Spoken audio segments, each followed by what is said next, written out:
Pour ceux qui découvrent la conférence Maîtriser l'arrêté des comptes, quels sujets sont habituellement abordés?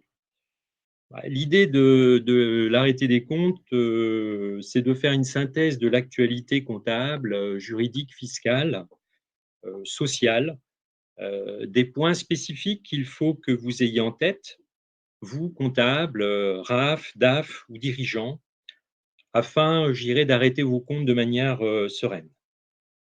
L'idée étant de s'arrêter ici sur des nouveautés, sur les spécificités de l'année. Ce n'est pas une formation. Cette année, actualité oblige, la part de l'actualité comptable, est importante. Elle va occuper l'essentiel du propos. L'actualité juridique complétera notre synthèse, avec notamment, les modalités pratiques de tenue des assemblées générales. C'est, Christophe Carlier qui en parlera, Christophe Carlier, donc associé, audit, du Hub. Dans l'actualité comptable, nous évoquerons, quelques nouveautés fiscales ayant des conséquences comptables. C'est Marie-Cécile, Duval, senior manager, en expertise comptable qui, œuvrera sur cette partie. Voilà, on va démarrer le vif du sujet. Donc, pour ma part, j'évoque le contexte des arrêtés comptables dans cette période complexe. Alors, pour les habitués des rencontres Maîtriser l'arrêté des comptes, l'introduction de la conférence est toujours l'occasion de contextualiser l'arrêté des comptes avec l'actualité, l'environnement macroéconomique.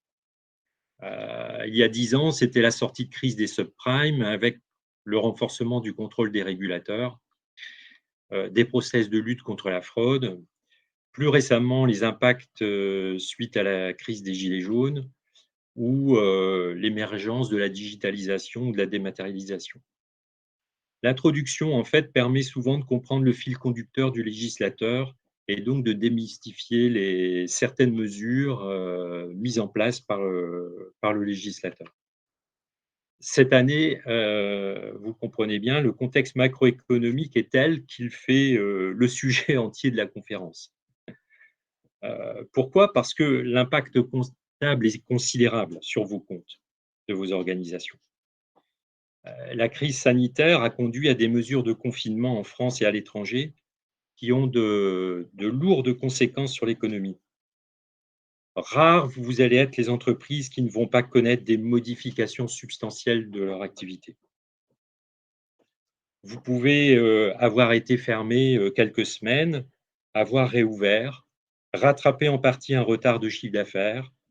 Le chômage partiel vous a permis de limiter le point mort, limiter des pertes. Votre résultat d'exploitation, finalement, n'est peut-être pas aussi décalé par rapport à l'habitude, mais par contre, la réalisation de ces résultats a été complexe. Votre personnel et vous-même, vous êtes sans doute très fatigués. Vous avez votre personnel a peut-être bénéficié de primes non chargées. Vous avez eu des modifications de votre BFR. Le PGE a permis sans doute de ne pas trop le ressentir en trésorerie. Faire un résultat d'exploitation avec une activité linéaire ou faire ce même résultat avec une activité très variable n'a absolument pas les mêmes impacts sur l'utilisation de votre matériel, sur sans doute vos coûts de maintenance, sur des coûts marginaux comme le transport, des heures supplémentaires, de la sous-activité, de la suractivité. Vous avez sans doute vécu des dégradations brutales d'équilibre financier, momentanées, plus structurelles. Je dirais qu'il ne faut pas perdre de vue que la comptabilité est à la fois un outil de gestion et un outil de communication. Il va bien falloir l'utiliser et c'est l'objet essentiel de notre propos ce matin. Que vous soyez une entreprise franco-française ou internationale, vous êtes impacté par cette épidémie. Vous vivez au minimum des perturbations d'activité, des difficultés d'approvisionnement, peut-être des incertitudes sur les prévisions, voire des risques sur votre continuité d'exploitation. Continuité d'exploitation sur toute l'activité ou sur un secteur ou un pan d'activité. Pour tous, l'horizon de retournement reste incertain, malgré les vaccins. Donc, moi, je vous invite à prendre du recul sur les conséquences de cette épidémie sur vos comptes. C'est, je dirais, quelque chose d'indispensable. Un recul pour peaufiner votre communication auprès de vos actionnaires, auprès de vos partenaires, vos banquiers, vos fournisseurs. Je pense en particulier à vos assureurs crédits, à vos salariés. Un petit clin d'œil, il faut aussi une bonne communication pour bien gérer son commissaire aux comptes, pas l'effrayer. Pour vous, prendre du recul, c'est adapter vos procédures de clôture et sans doute avoir plus de recours, un recours accru à des estimations, des hypothèses, en tout état de cause, à l'exercice d'un jugement.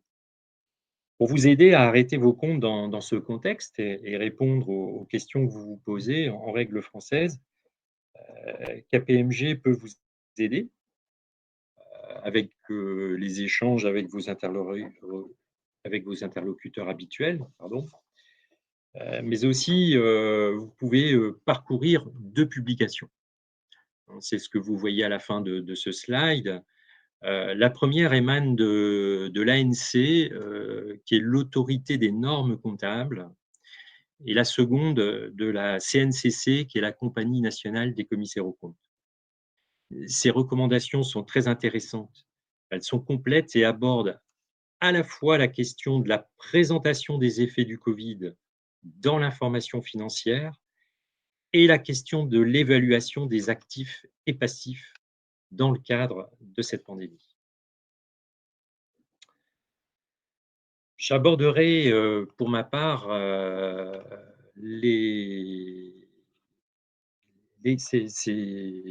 ces sujets de la façon suivante. D'abord, peut-être la position de l'ANC, l'autorité des normes comptables. Elle a communiqué de manière importante cette année, la première fois le 2 avril 2020 et la seconde le 8 janvier 2021 pour l'arrêté des comptes 2020. Quel est le regard de l'ANC sur cette crise sanitaire? J'utilise bien le mot « regard » car ces publications ne sont qu'une aide à la réflexion. Ce n'est en aucun cas une règle ou une obligation nouvelle. Dans sa communication, l'ANC vise seulement à aider les entreprises à tirer le meilleur parti de leur comptabilité pour gérer la communication.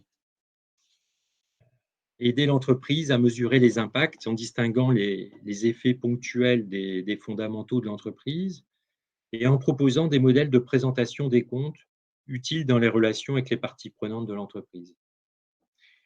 L'ANC vise à apporter des réponses à toutes les questions d'application des normes comptables dans ce contexte. Exemple, si mon investissement n'a pas tourné pendant 6 mois, est-ce que je dois pour autant l'amortir? L'ANC s'est attachée à 2 axes. La présentation de l'information comptable, d'une part, et d'autre part, celui des modalités de comptabilisation des opérations. Pour ma partie, je resterai sur la présentation de l'information comptable. Christophe enchaînera en proposant dans un second temps des principaux focus que nous avons sélectionnés, mettant en relief les modalités de comptabilisation des opérations. Sur la présentation d'informations. En ce qui concerne la présentation des comptes, l'événement Covid peut avoir des impacts significatifs sur le patrimoine, la situation financière et le résultat de l'entreprise. Si nous avons consensus sur la nécessité de donner une information pertinente, La question qui se pose est de savoir comment et selon quels principes la présenter. Ce que ne recommande pas l'ANC, c'est d'utiliser une ligne spécifique ou le résultat exceptionnel ou le résultat non courant. Ça peut, ça peut être surprenant et la question est de savoir pourquoi. Pourquoi ne pas utiliser une ligne exceptionnelle ou une ligne spécifique? Pourquoi? Parce qu'en fait, finalement, les impacts, comme vous pouvez le vivre sans doute, sont susceptibles d'affecter plusieurs postes à la fois de vos bilans et de vos comptes de résultats. Parce que des aides ou mesures exceptionnelles se rattachent aux événements courants de l'exploitation et compensent souvent des diminutions de chiffre d'affaires qui, elles, ne sont pas quantifiables. Subvention, par exemple, pour être très clair, une subvention d'équilibre qui viendrait compenser des charges non compressibles. Cette subvention d'équilibre qui, par nature, est exceptionnelle, elle vient compenser un manque de chiffre d'affaires et il est logique de la retrouver en produit d'exploitation pour couvrir quelque part les charges d'exploitation. Ce que recommande donc l'ANC, finalement, bien c'est de travailler l'annexe, hein, votre annexe comptable. L'annexe se prête, hein, c'est la partie des comptes annuels qui se prête à un développement d'une situation affectant plusieurs postes de bilan ou de compte de résultat. Pour être très concret, je prendrai l'exemple, un exemple que j'ai vécu, il n'y a pas très longtemps, d'une entreprise de travaux publics qui a beaucoup de matériel, en crédit bail. La société a bénéficié d'un différé de 6 mois de ses redevances et de crédit bail, donc sur du gros matériel et son arrêt d'activité, s'est limité à 3 semaines.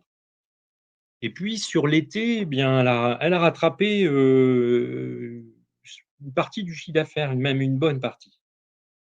Elle a donc vécu un été, important, soutenu en activité. Il y a donc eu des impacts de BFR importants et puis, elle a demandé un PGE. Donc finalement, on a des impacts de trésorerie puisque, voilà, vous apercevez que c'est une situation, ce que sans doute beaucoup, d'entre vous vivent, mais finalement qui n'est pas facile à appréhender. Alors, que dit l'ANC? L'ANC dit de réfléchir, en 3 étapes. D'abord, d'établir son compte de résultat selon les règles habituelles, puis d'identifier des impacts liés à l'événement Covid et puis enfin de rédiger la note annexe. 2 approches pour ça. L'ANC peut recommander 2 approches, une approche ciblée et une approche d'ensemble. Sur l'approche ciblée, l'approche ciblée, elle consiste à fournir dans l'annexe des informations sur les principaux impacts de l'événement enregistrés dans les comptes. C'est l'approche à privilégier lorsque les impacts entre les charges et les produits sont complexes. Je prends mon exemple d'entreprise de travaux publics. Je vous ai expliqué que la société s'était arrêtée 3 semaines. Euh, Finalement, elle avait réduit ses charges d'exploitation grâce à une diminution de ses redevances de crédit bail. Sa trésorerie avait subi des à-coups, mais le PGE l'avait permis de bien encaisser. Donc finalement, qu'est-ce qu'on a rempli? On avait finalement un résultat d'exploitation qui était peut-être, supérieur à ce qu'il aurait pu être en temps normal. Eh bien, on a privilégié les choses de la manière suivante. On a expliqué, on a pris, une information narrative en précisant que la société s'était arrêtée 3 semaines, du 17 mars à début avril, qu'elle a bénéficié du chômage partiel pour un montant de X euros et d'un gel de redevance de crédit bail de 6 mois, représentant également un montant de X euros. Cette trésorerie a bénéficié d'un même gel, des décaissements, de la souscription d'un PGE pour un tel montant, permettant de faire face à des variations de BFR significatives. Toutefois, l'endettement s'est un peu accru du fait du décalage des redevances de crédit bail. Voilà l'exemple très concret d'une approche ciblée qui permet finalement à tous les partenaires de comprendre ce qui s'est passé dans les comptes. Et c'est une information qui permet, qui est bien plus précise que ce que ne pourrait être un compte exceptionnel ou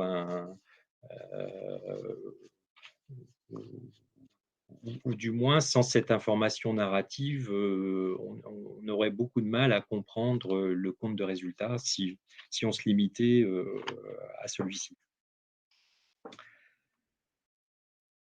L'ANC propose également une deuxième approche qui est une approche d'ensemble. Cette approche vise à donner une vision d'ensemble de la performance de l'entité en s'attachant à recenser et à mesurer l'ensemble des impacts sur les produits et charges et à tenir compte des interactions entre eux dans une démarche de cohérence. J'aurais sans doute besoin de m'inspirer de la compta analytique, du contrôle de gestion. Comme pour précédemment, je vais vous illustrer par un exemple très concret. Je vais vous prendre le cas d'une brasserie, qui travaille pour la grande distribution, mais qui travaille pour le secteur du CHR, donc café, hôtel, restaurant. Vous vous doutez bien de ce qui peut se passer dans cette entreprise. On voit que les volumes progressent très fortement en grande distribution, que le chiffre d'affaires peut-être est en partie compensé, cette progression de la grande distribution compense plus ou moins un arrêt quasi de l'activité du café, hôtel, restaurant. On voit la difficulté de comprendre par le simple compte de résultat, puisque si on a des volumes globaux qui peuvent être relativement stables, on a une consommation matière première qui peut être relativement stable. En revanche, les coûts commerciaux, les coûts de distribution ne sont absolument pas les mêmes. L'entreprise vit sans doute une sous-activité de certains de ses équipements spécifiques au CHR. Et vous avez sans doute dans les stocks des risques de date limite de péremption qui, au fil je dirais de cette période de confinement, de reconfinement, devient un risque de plus en plus élevé chaque jour. Vous voyez bien, le slide le démontre, l'intérêt sans doute de communiquer par une information sectorielle dans l'annexe. Alors que habituellement, cette pratique n'est pas faite dans ce type d'entreprise. Donc comment s'inspirer de cette information sectorielle? Bien, effectivement, à partir de la comptabilité analytique et d'informations peut-être pro forma.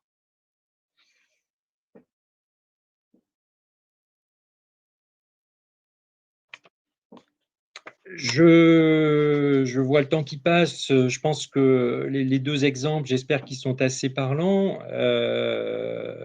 Je termine par 2 points sur ces informations de présentation comptable. Le résultat exceptionnel, je reviens sur cette notion de résultat exceptionnel, puisque même si l'autorité des normes comptables ne préconise pas le résultat exceptionnel, Je vous rappelle pourquoi, hein, parce que le périmètre des charges et produits affectés par l'événement Covid est très large et qu'il peut il peut y avoir absence de produits, donc les charges en exceptionnel ne seraient pas une présentation pertinente. L'ANC n'exclut pas de maintenir vos pratiques habituelles. Ainsi, vous pouvez maintenir des pratiques de comptabilisation en exceptionnel, telles que la dépréciation d'un fonds commercial, d'un écart d'acquisition, des provisions pour restructuration. Habituellement, ces pratiques, c'est sans doute en résultat exceptionnel que vous comptabilisez ces opérations. La crise Covid n'exclut pas le fait de poursuivre cette pratique. En revanche, la sous-activité n'est jamais une position présentée en résultat exceptionnel et il n'y a pas lieu, à mon sens, de modifier cette pratique. Je terminerai mon propos sur l'information comptable pour les cas de continuité d'exploitation. C'est un point vraiment de vigilance dans le contexte actuel, du fait de la baisse d'activité et des problèmes de liquidité. 3 situations en fait.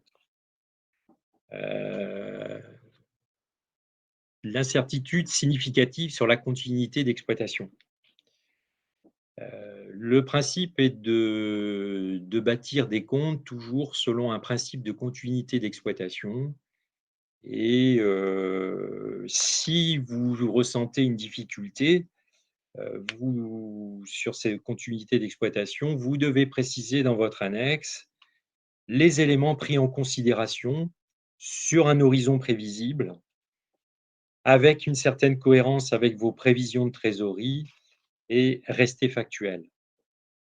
C'est pour moi la manière intelligente, si je peux me permettre, de bâtir des comptes euh, suivant le principe de continuité d'exploitation malgré une incertitude sur celle-ci. En revanche, si votre continuité d'exploitation est irrémédiablement compromise à la date de clôture, comme le slide l'indique, vous n'avez pas le choix, les comptes sont établis en valeur liquidative, avec un abandon du principe de permanence des méthodes. L'information en annexe précise doit préciser, je dirais, les modalités retenues. Il n'y a pas de modèle type. Et enfin, la continuité d'exploitation compromise du fait d'événements post-clôture. C'est là où c'est un peu plus subtil. Je dirais que si si on peut connecter le lien entre un risque de, de continuité d'exploitation. Je pense par exemple à un client qui présenterait des défaillances de paiement avant votre clôture. Et dans la période post-clôture, ce client passe en redressement judiciaire. Et bien là, dans ce cas-là, vous avez l'obligation d'établir vos comptes en valeur liquidative. En revanche, si vous n'arrivez pas à faire un lien entre l'événement post-clôture et l'action, je dirais, avant clôture, eh bien, vous pouvez maintenir des comptes en valeur sur le principe de continuité d'exploitation, mais avec une information plus précise en annexe. Voilà pour cette présentation de l'information comptable et du principe de bien expliquer l'impact des événements Covid en annexe qui permet de comprendre vos états financiers. Je passe la parole à Christophe qui va rentrer plus dans des problèmes spécifiques de comptabilisation.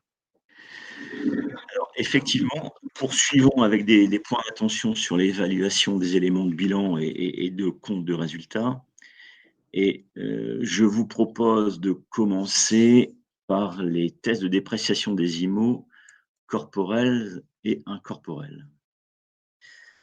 Donc, le plan comptable général prévoit que l'entité doit apprécier à chaque clôture s'il existe un indice qui montre qu'un actif a perdu de sa valeur. Ça, c'est la règle de base.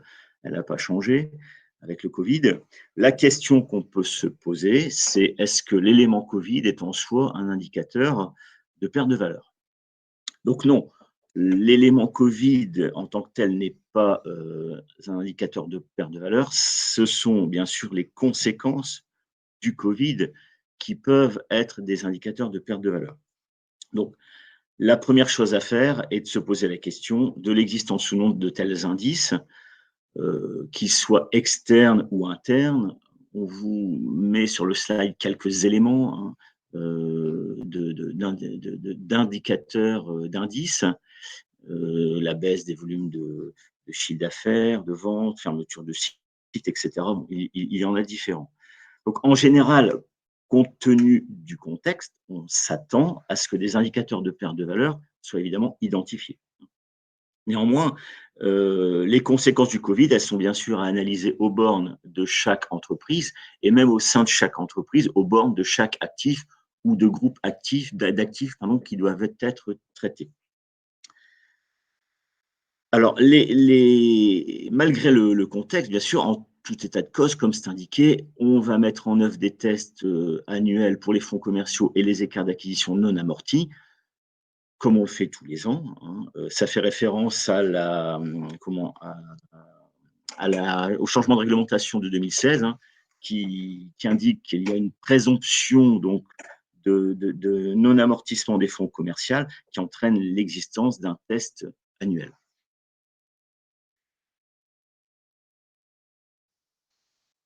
Alors, toujours sur les tests de dépréciation, on rappelle quelques principes pour planter le décor. Une dépréciation donc, hein, est comptabilisée à chaque fois que la valeur comptable de l'actif ou le groupe d'actifs testés est supérieure à sa valeur actuelle. Sa valeur actuelle étant, selon le cas, ou la valeur d'usage ou la valeur vénale, et on choisit la valeur la plus élevée d'entre les deux. Les actifs sont testés de façon individuelle, mais il est possible parfois de tester un groupe d'actifs. Hein. Tout dépend de la façon du mode de gestion et de suivi de ces activités. Les règles françaises en matière de tests hein, sont peu prescriptives sur la manière de réaliser les tests et donc chaque entreprise pourra, même dans le contexte actuel, continuer d'utiliser la méthodologie qu'elle retenait jusqu'à présent. Toutefois, dans ce contexte incertain, reconnaissons qu'il n'est pas facile de réaliser un tel test. Alors, comment faire pour tenir compte de l'environnement incertain? Plus le niveau d'incertitude est élevé et plus le test de dépréciation sera délicat à réaliser. Donc, la méthodologie du test, comme c'est indiqué sur le slide, doit être mise en cohérence avec le niveau de risque identifié. Lorsqu'il est nécessaire donc, de recalculer la valeur d'usage, hein, il conviendra de prendre en compte les risques spécifiques à l'actif à travers le taux d'actualisation. Ainsi, les risques qui ne sont pas intégrés dans les flux pourraient être reflétés à travers une hausse de la prime de risque qui est retenue dans le taux d'actu. Alors, si néanmoins le niveau d'incertitude demeure élevé, et on peut imaginer que ça pourra être le cas, dans ce cas, il est possible de sonder sur les scénarios qui sont retenus pour le test de dépréciation. Hein. L'entité, à ce moment-là, indiquera clairement quels sont les éléments qu'elle a retenus et qui justifient la décision de déprécier ou de ne pas déprécier. En conclusion, on pense que ce sera les cas où on ne recalculera pas la valeur d'usage seront assez faible. Il y a effectivement des cas où un test qui a été réalisé l'année précédente montre qu'il y a un gap très important entre la valeur comptable et la valeur d'usage. Effectivement, dans ce cas, on peut imaginer qu'on considère qu'il n'y a pas d'indice de perte de valeur malgré le contexte. Dans tous les autres contextes, je pense qu'effectivement, il faudra refaire ce test ou le faire s'il n'était pas fait. Alors, si on fait un focus sur la valeur d'usage, quel point d'attention pour la détermination de cette valeur? Il faudra en particulier veiller à ce que les hypothèses soient cohérentes avec celles que nous avons utilisées pour les prévisions de trésorerie à court terme. Il est fort possible qu'on ait été amené depuis quelques mois à faire des prévisions de trésorerie. Il faudra que donc notre business plan soit en phase avec ces hypothèses. Et pour les groupes, il faudra aussi que ces prévisions soient cohérentes avec les tax planning qu'on aura réalisés dans le cadre du test de recouvrabilité des impôts différés, mais j'y reviendrai un peu plus tard. À noter que si aucun scénario n'est suffisamment fiable ou n'est suffisamment probable, il est possible de recourir à une approche multiscénario, en pondérant éventuellement les flux de trésorerie selon leur probabilité d'occurrence. Attention, dans ce cas, de ne pas prendre en compte un même risque à la fois dans les flux et dans le taux d'actualisation. S'agissant de la valeur terminale, toujours dans les flux de trésorerie, la prudence est de mise afin de retenir des hypothèses de milieu de cycle. En effet, une simple extrapolation à l'infini du dernier flux de l'horizon explicite pourrait parfois conduire à une évaluation très biaisée. C'est parfois le cas, on peut retenir parfois cette hypothèse, elle n'est pas du tout conseillée compte tenu du contexte. Quelles sont les tendances sur le taux d'actualisation? L'aversion au risque des investisseurs devrait conduire à augmenter les taux d'actualisation, mais sûrement de façon marginale compte tenu de l'évolution combinée de tous les facteurs qui rentrent en compte dans la détermination du taux d'actualisation. Donc, bref, la mise en œuvre de ces tests peut s'avérer délicate dans un environnement où les données peuvent évoluer très vite, où l'activité dans les mois à venir reste évidemment incertaine. Dans ce contexte, et François vient d'en parler, les informations à fournir en annexe seront évidemment très importantes. Alors, quelles informations fournir en annexe? L'annexe va comprendre des informations plus denses sur les modalités de détermination de la valeur actuelle compte tenu du contexte. On va avoir plus d'éléments à apporter à la connaissance des tiers. Alors, il s'agit des informations sur la méthodologie, des informations sur les hypothèses clés et les scénarios qui sont retenus, ainsi que sur les incertitudes. Parmi les hypothèses, il pourrait s'avérer pertinent d'indiquer les hypothèses opérationnelles retenues, comme les niveaux de chiffre d'affaires ou de marge, les hypothèses critiques, quant à la durée et l'intensité des effets économiques attendus de l'épidémie, ainsi que les scénarios de sortie de crise retenus.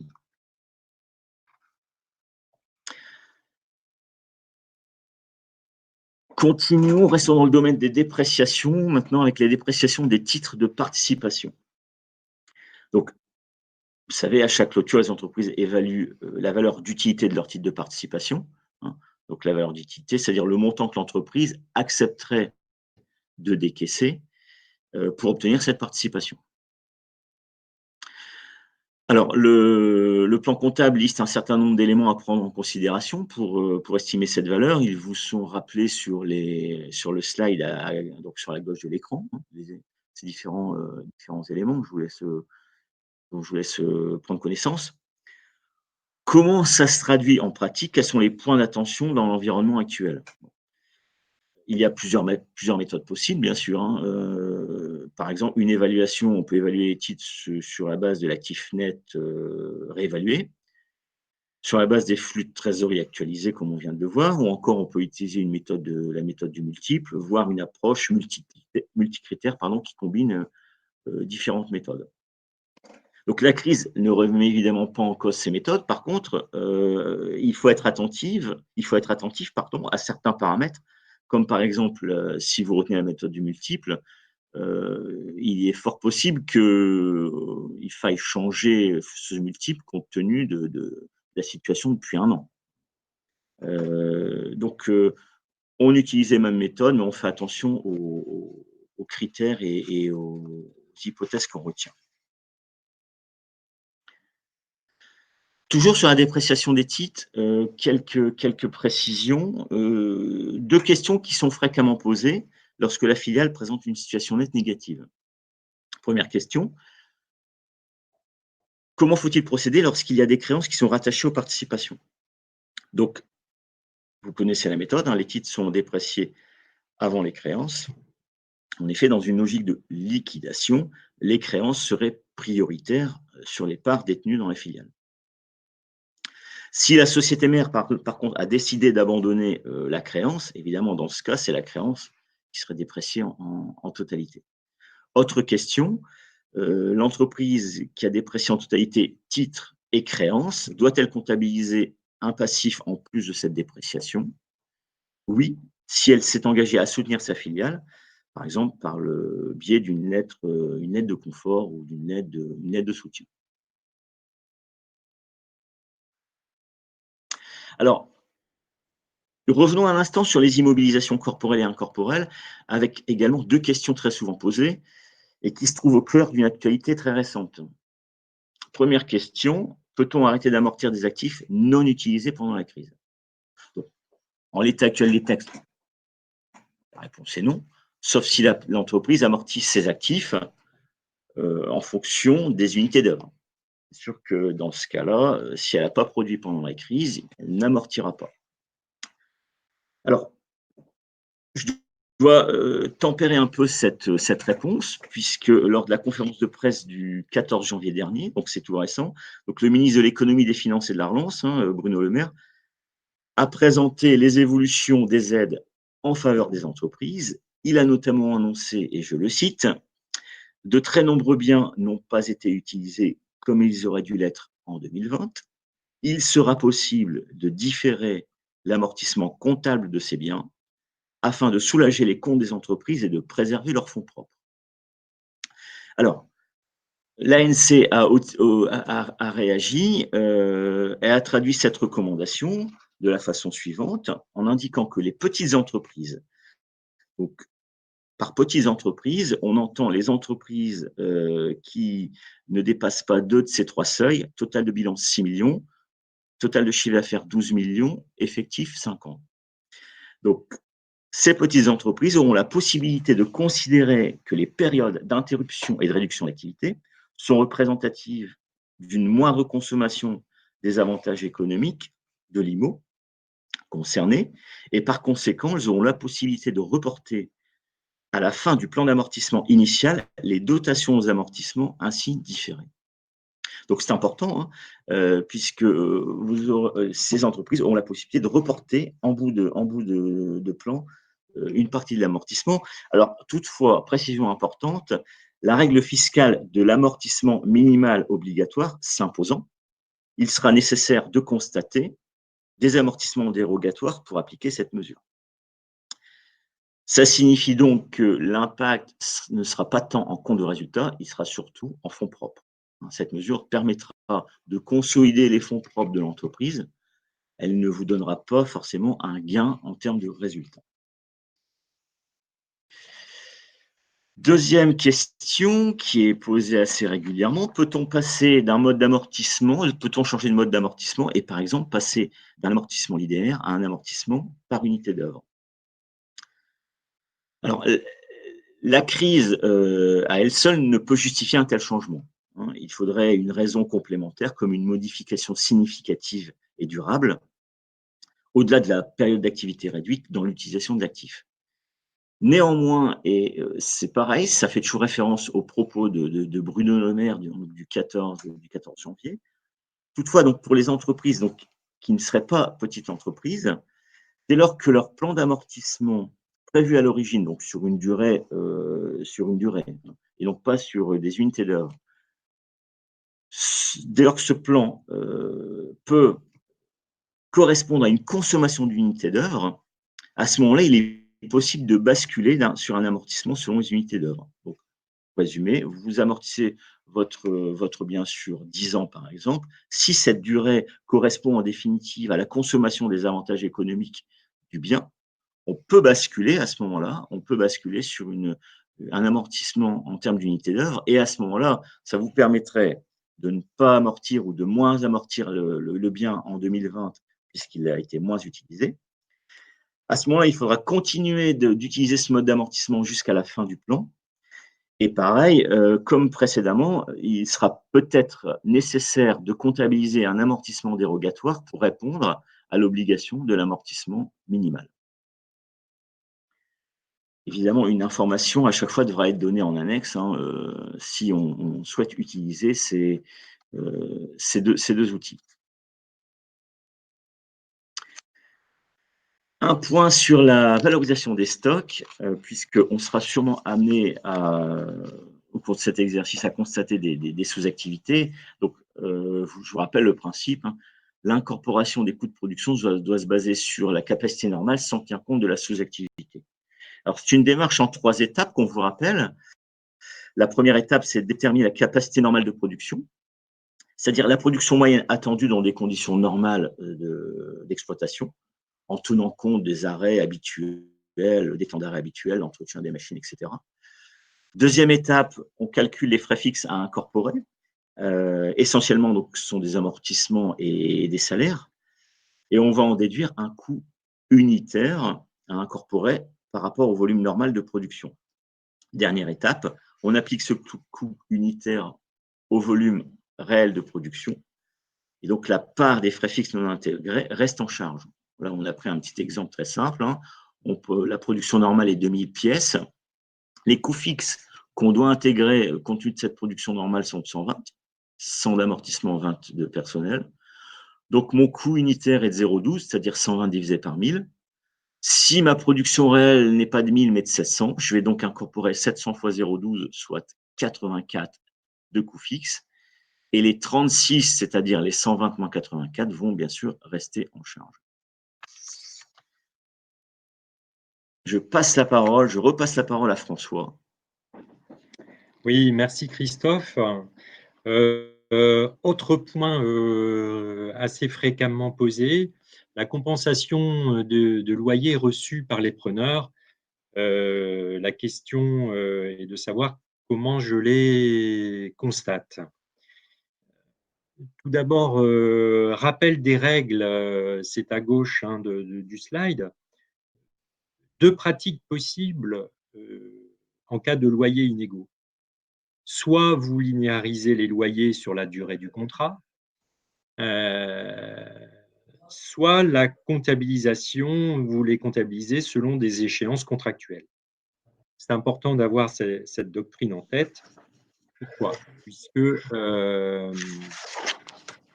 situations possibles pour la comptabilisation des aides reçues. Vous avez reçu un abandon de loyer, une remise de loyer sans contrepartie. Le principe est simple, vous comptabilisez en résultat cet avantage sur la période d'octroi, quelle que soit la méthode habituellement retenue par l'entreprise pour comptabiliser des loyers inégaux dans le temps. Vous avez reçu cette aide avec une contrepartie, par exemple un allongement du contrat de location. Cette situation s'apparente à quelque part une sorte de négociation d'un nouveau contrat. Et donc, vous allez retenir la règle habituelle de comptabilisation de ce nouveau contrat dans l'entreprise. Enfin, vous aurez éventuellement la possibilité d'opter différemment, donc avec information dans l'annexe, si principe d'un changement de méthode. Et troisième point, si vous avez simplement obtenu un report de paiement de loyer, eh bien, là, vous n'avez en fait, c'est un report d'échéance. Vous n'avez pas d'incidence sur la charge de location, vous comptabilisez votre location. Simplement, vous avez un effet d'aubaine en matière de trésorerie. quelques mots sur les abandons de créances correspondant à des abandons de loyer. Quelques spécificités donc, et précisions. Et là, il y a des abandons de créances. Il faut rattacher ces abandons de créances à deux périodes. La première période de confinement, donc les abandons de créances qui auraient été consentis entre le 15 avril 2020 et le 31 décembre 2020. En fait, le principe, c'est de considérer que l'abandon de créance est totalement déductible du résultat fiscal pour celui qui abandonne la créance, et donc avec un effet symétrie pour celui qui la reçoit. Donc ce principe est possible pour les loyers afférents à des immeubles donnés en location, à condition qu'il n'y ait pas de dépendance entre preneur et bailleur. Donc, dépendance, c'est-à-dire qu'il n'y a pas de contrôle à plus de 50% du capital. Si le contrôle entre bailleur et preneur dépasse les 50%, on se retrouve dans les règles de droit commun des abandons de créance. La seconde mesure, elle concerne le projet de loi de finances 2021. Il s'agit d'une mesure qui correspond au second confinement, donc pour la période à compter du 30 octobre. Et là, on ne parle plus de déductibilité du résultat fiscal, on parle de crédit d'impôt. Et donc, ce crédit d'impôt, il faut retenir qu'il serait de 50% pour les entreprises locataires ayant moins de 5000 salariés, et à condition que ces entreprises locataires fassent l'objet d'une mesure de fermeture administrative. On pense surtout à tout ce qui est loisirs, en fait. Et le taux de 50% serait réduit à 33%, donc ce crédit d'impôt, pour les sociétés dont l'effectif est compris entre 250 et 5000 salariés.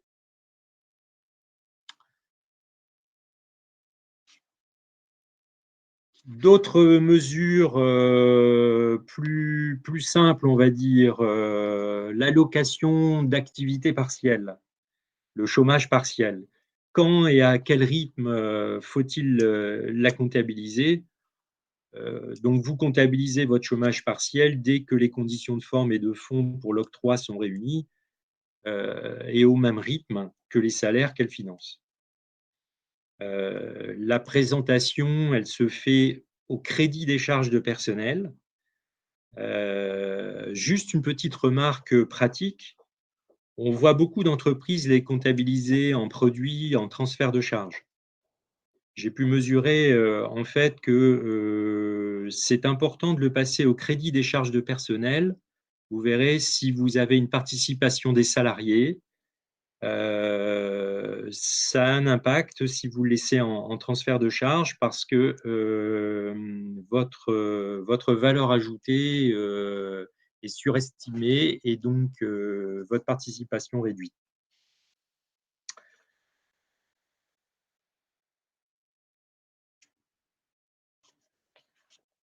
Les PGE, le PGE, donc rappel du dispositif, prêt bancaire de 12 mois garanti par l'État, avec une possibilité de prolonger sur 5 ans maximum. Je dirais que le classement, il est en emprunt, en compte 164, donc emprunt classique, classé en dette à plus d'1 an, sauf si votre société a pris un engagement de le rembourser dans les 12 mois. Sinon, donc, dette à plus d'1 an.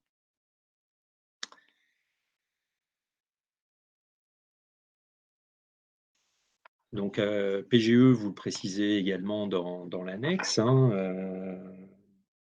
Ensuite, la comptabilisation du coût de la garantie.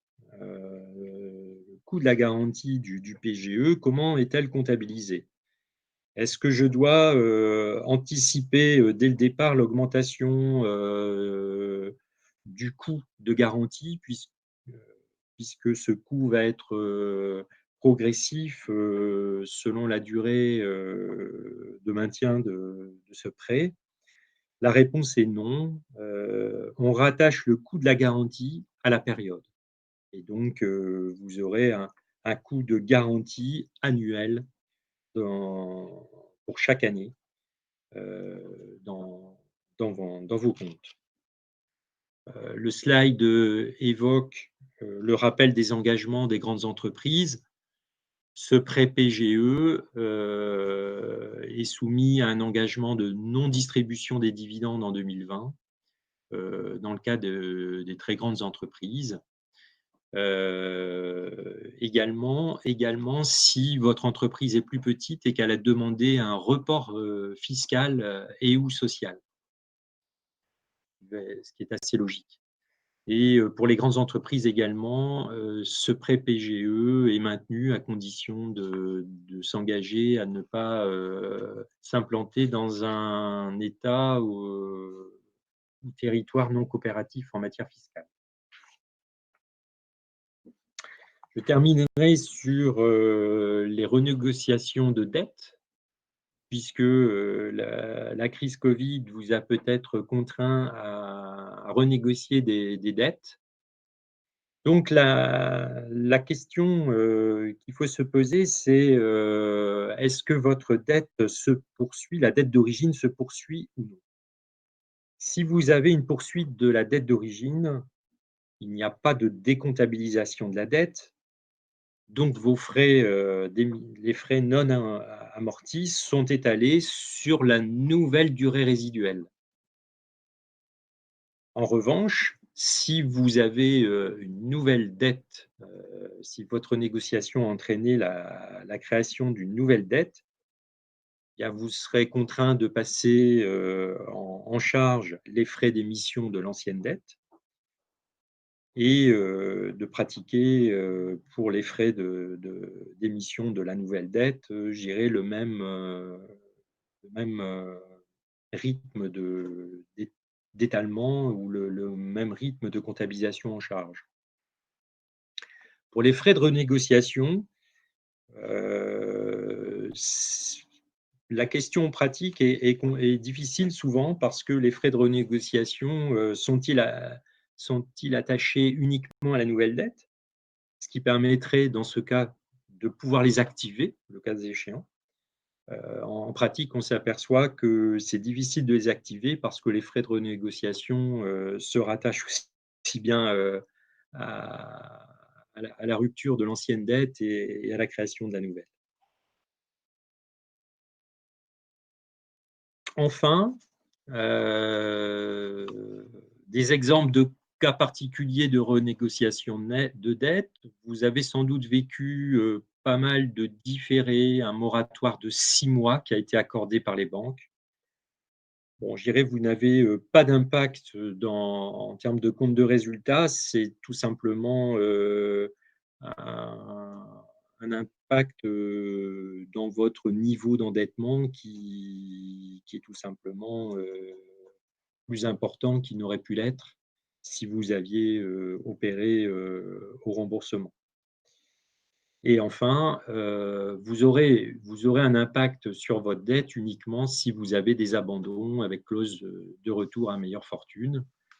Mais là, je dirais, et donc vous avez une dette qui disparaît avec un abandon de créance, mais qui peut réapparaître lorsque réapparaît le fait générateur de la meilleure fortune. Voilà, je repasse la parole à Christophe. Alors, quelques sujets rapidement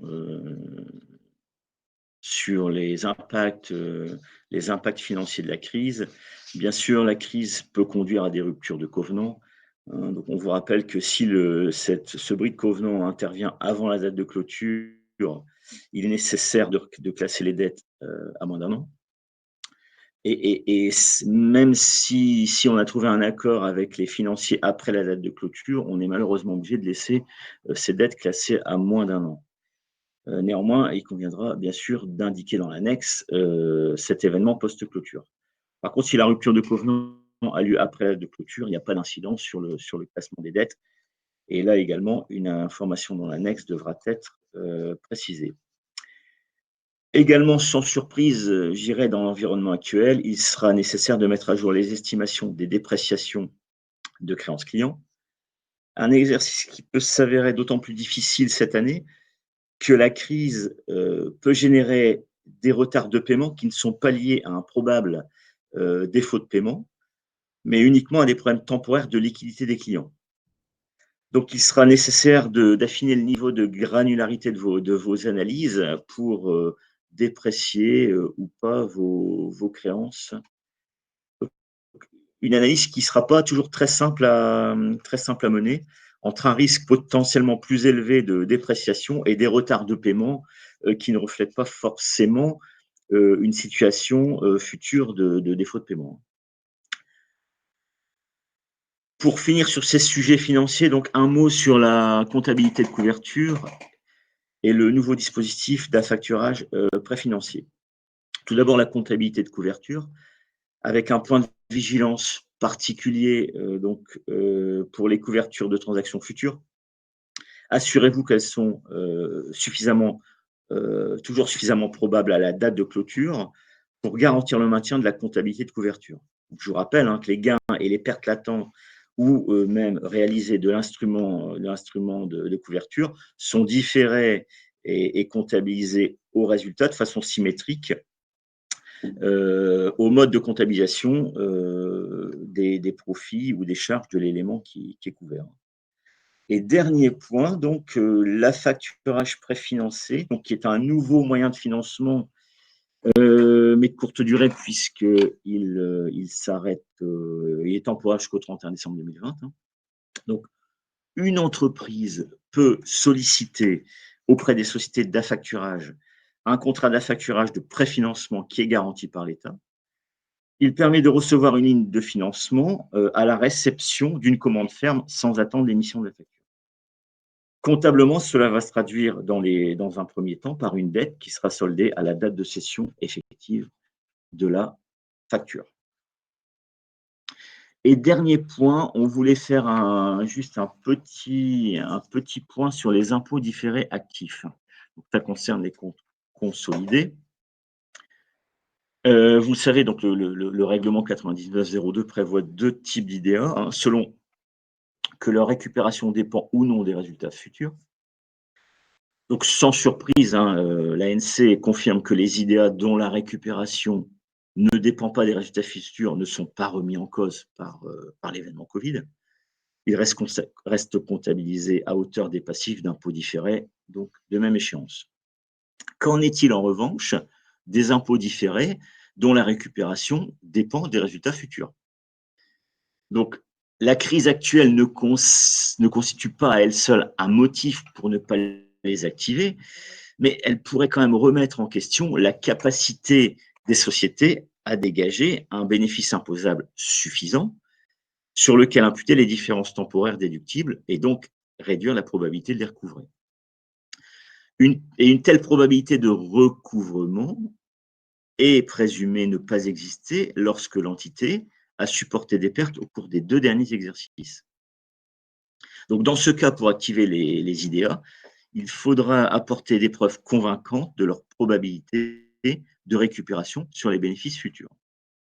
Donc, dans tous les cas, que votre entreprise soit ou non en perte, assurez-vous que les prévisions de bénéfices taxables futurs ont bien été mises à jour, notamment en cohérence avec les budgets et les prévisions réalisées dans le cadre des tests de dépréciation que nous avons vus en début de séquence. Donc, nous avons terminé notre tour d'horizon des impacts du Covid-19 et je passe la parole à Marie-Cécile. Donc, je vais vous présenter les principales nouveautés en matière fiscale. Donc, la première, ce n'est pas vraiment une nouveauté, mais la première chose, c'est la continuité de la baisse progressive du taux d'IS. Donc, vous pouvez voir pour les exercices qui ouvrent au 1er janvier 2020, pour les chiffres d'affaires inférieurs à 250 millions, donc on a une totalité d'IS à 28. Au-delà, nous avons un seuil jusque 500 000 à 28%. et au-delà des 500 000 à 31%.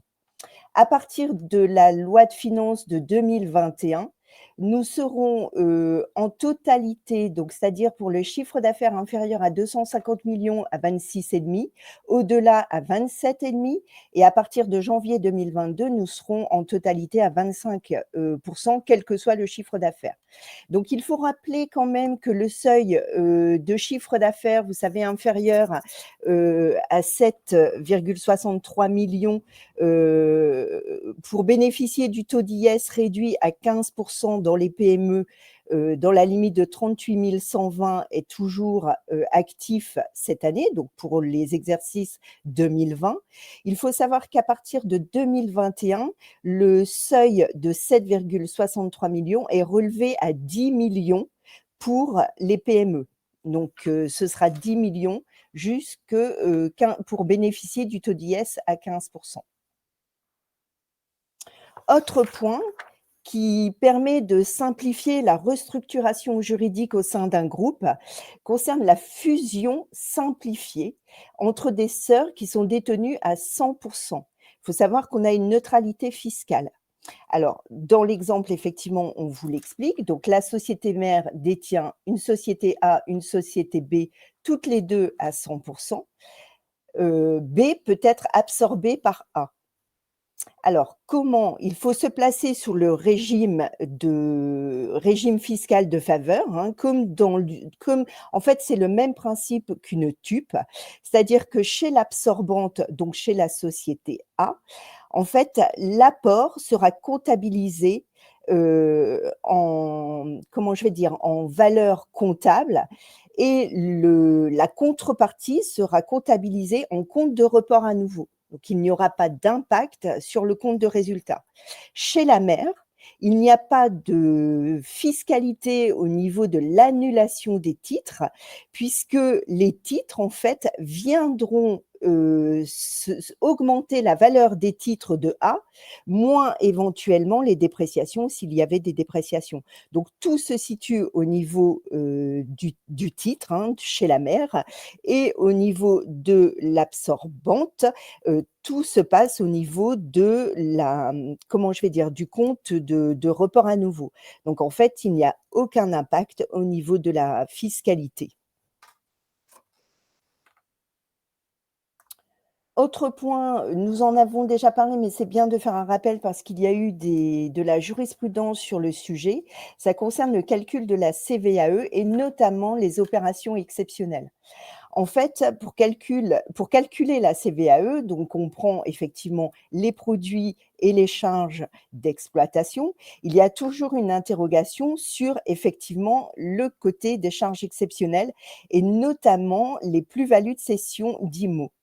En fait, il y a eu donc de la jurisprudence sur cette partie.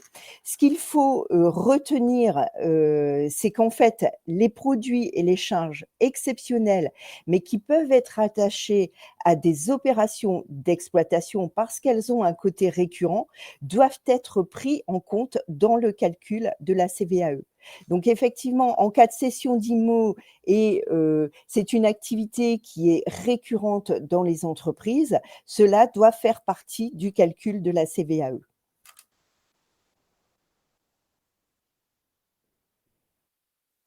Alors, pour améliorer en fait la capacité de financement des entreprises, vu le contexte de crise, il a été décidé que les conséquences fiscales en matière de réévaluation libre des actifs peuvent être temporairement neutralisées.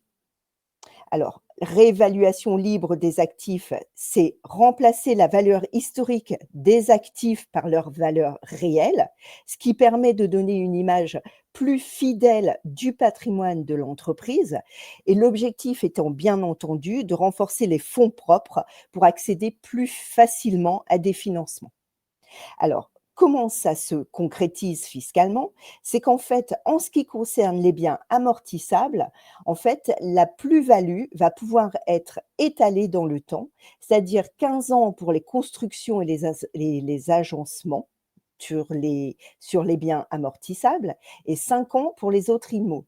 Sur les biens non amortissables, Cet écart de réévaluation, en fait, sera imposé lors de la cession ultérieure des actifs, conservés. Alors, il faut savoir que cette, application, en tout cas de neutralité, est optionnelle, hein. C'est un dispositif qui est complètement optionnel. Si jamais vous aviez des déficits imputables, vous pouvez faire le choix de ne pas, disposer de l'étalement de la plus-value et d'imputer vos déficits.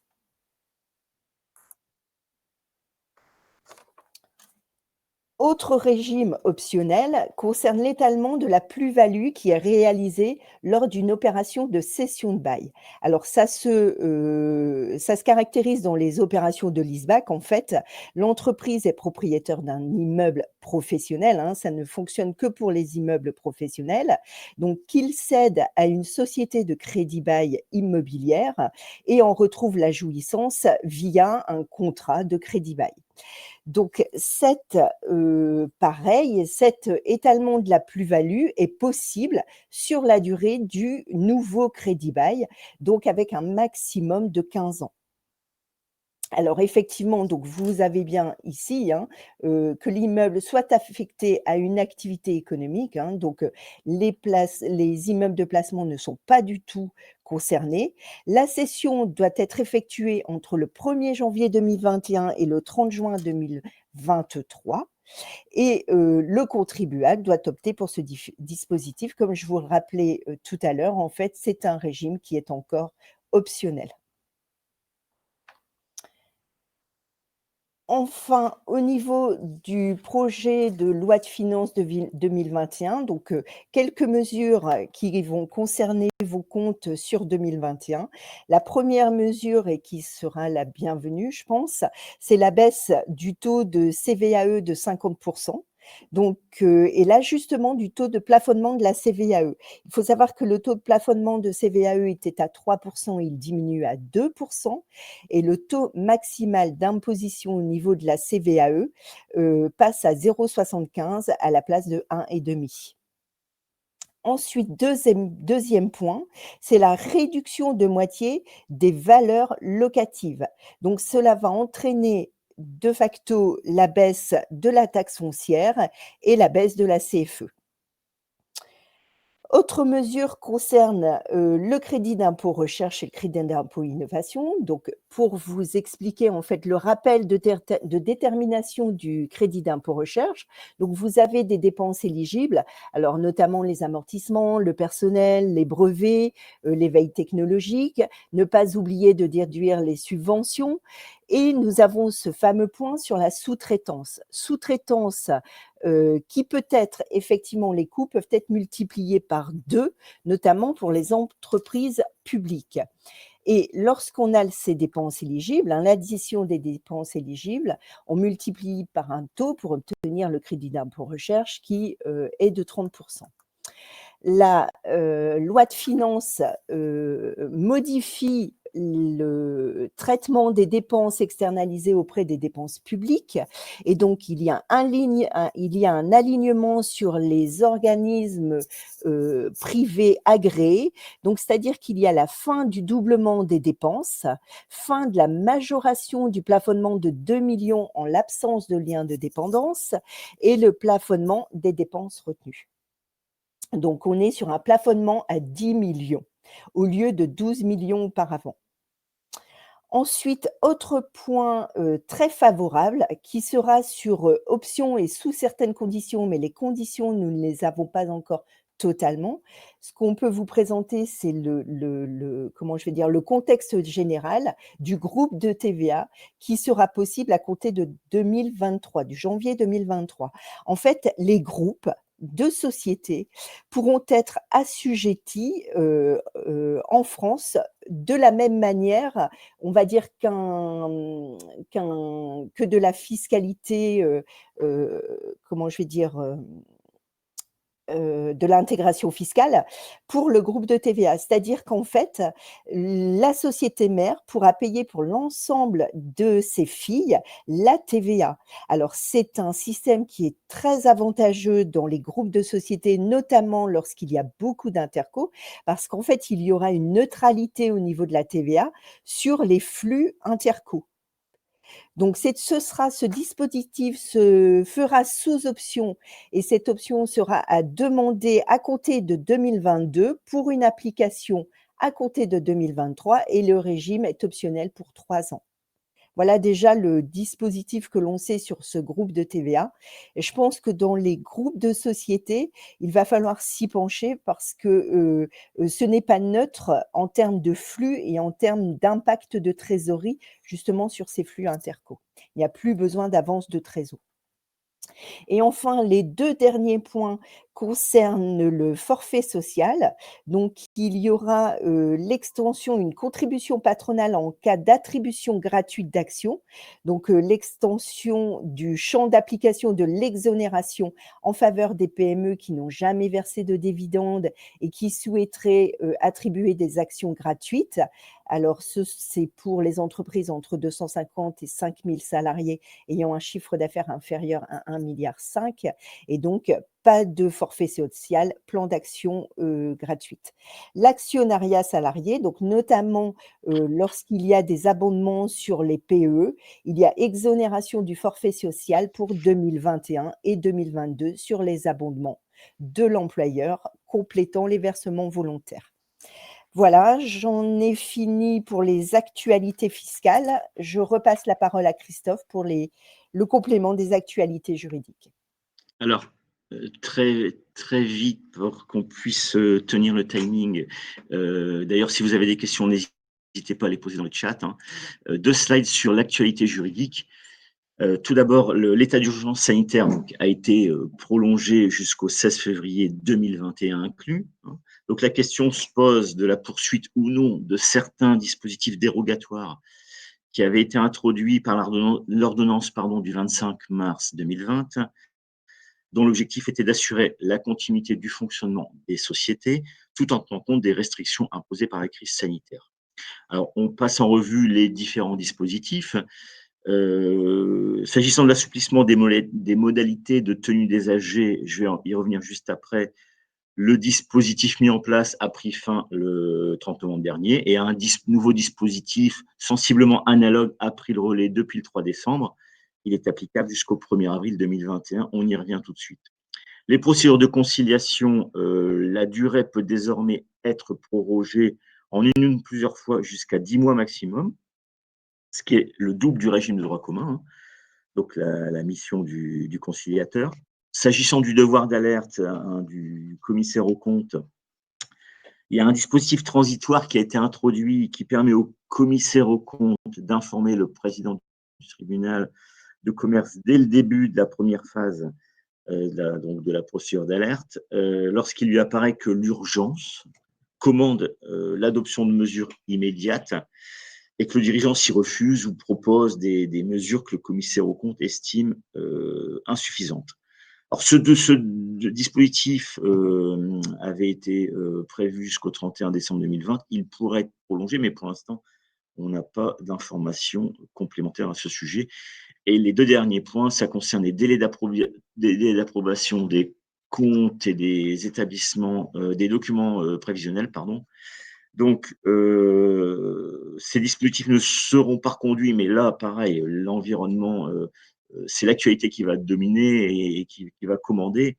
Il y aura peut-être des modifications d'ici là, mais pour l'instant, ces dispositifs ne sont pas reconduits.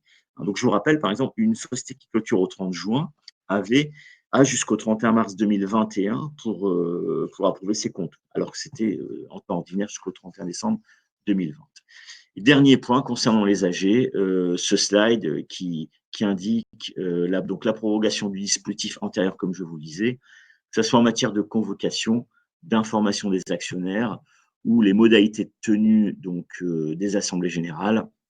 On vous rappelle qu'elles peuvent être tenues à huis clos. C'était déjà le cas précédemment. C'est un tout petit peu plus restrictif. Ça suppose qu'il y a une impossibilité de tenir une réunion physique. L'assemblée peut toujours se tenir par voie de vidéoconférence ou webcast. possibilité de faire ça par consultation écrite, voire même parfois sous forme de décision unanime des associés. Voilà ce que nous souhaitions vous dire aujourd'hui. Donc, si vous avez des questions, n'hésitez pas à nous les poser. Sinon, de toute façon, ce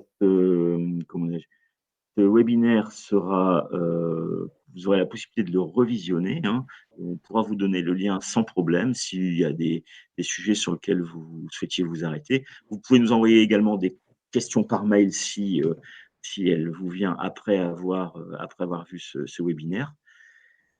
Je pense qu'on a débordé un tout petit peu. Je ne vois pas de questions dans le chat. Non.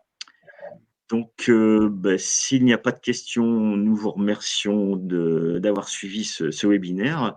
Vous souhaitons une bonne journée et puis à bientôt pour certains d'entre vous. Bonne journée. Bonne journée. Merci, bonne journée, à très bientôt.